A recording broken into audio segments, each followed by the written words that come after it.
కాంబోడియాకి తరలించడం. ఈ విధంగా దాదాపు 150 fellows 150 persons from Andhra Pradesh have been trafficked to Cambodia అండి.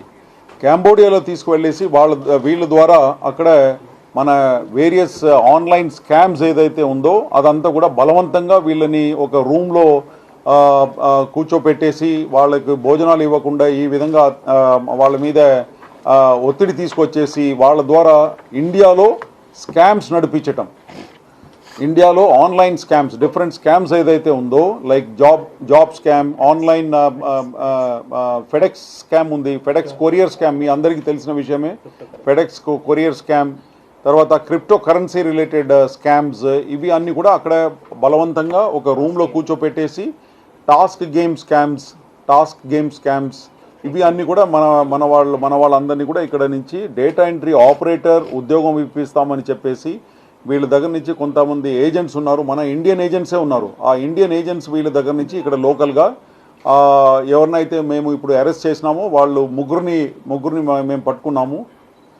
వాళ్ళు వీళ్ళ దగ్గర నుంచి అన్ఎంప్లాయిడ్ యూత్ దగ్గర నుంచి 1.5 lakhs చొప్పున కలెక్ట్ చేసుకొని తర్వాత 1.5 lakhsలో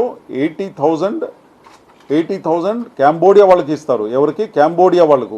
వీళ్ళకు మన దగ్గర నుంచి వెళ్ళే వాళ్ళకు పాస్పోర్టు, తర్వాత అక్కడ అకామిడేషన్ అండ్ వీసా ఫీస్ ఇదంతా కట్టాలి. కాబట్టి వాళ్ళు ఈయన దగ్గర నుంచి మన దగ్గర నుంచి మన పంపిస్తున్న మనిషి దగ్గర నుంచి 1.5 lakhs వసూలు చేస్తారు. దాంట్లో 80,000 కాంబోడియా వాళ్ళకి పంపిస్తారు. కాంబోడియాలో ఫర్దర్ ఏజెంట్స్ ఎవరైతే ఉన్నారో వాళ్ళకు 80,000 పంపించేసి వీళ్ళు 70,000 ప్రాఫిట్ రూపంలో వీళ్ళ దగ్గర పెట్టుకుంటారు. ఆ విధంగా ఉన్న ముగ్గురు ఏజెంట్స్ ఎవరైతే దాదాపు 150 అన్ఎంప్లాయిడ్ యూత్ని ఎవరిని అయితే ఇక్కడి నుంచి పంపించారో వాళ్ళ ముగ్గురు కూడా ఈరోజు అరెస్ట్ చేయడం జరిగింది. వీళ్ళందరి మీద కూడా హ్యూమన్ ట్రాఫికింగ్ యాక్ట్ కింద కేసు, తర్వాత ఎక్స్టార్షన్, రాంగ్ఫుల్ కన్ఫైన్మెంట్ ఈ సెక్షన్స్ కింద, క్రిమినల్ కాన్స్పిరసీ ఆల్సో ఈ సెక్షన్స్ కింద వీళ్ళ మీద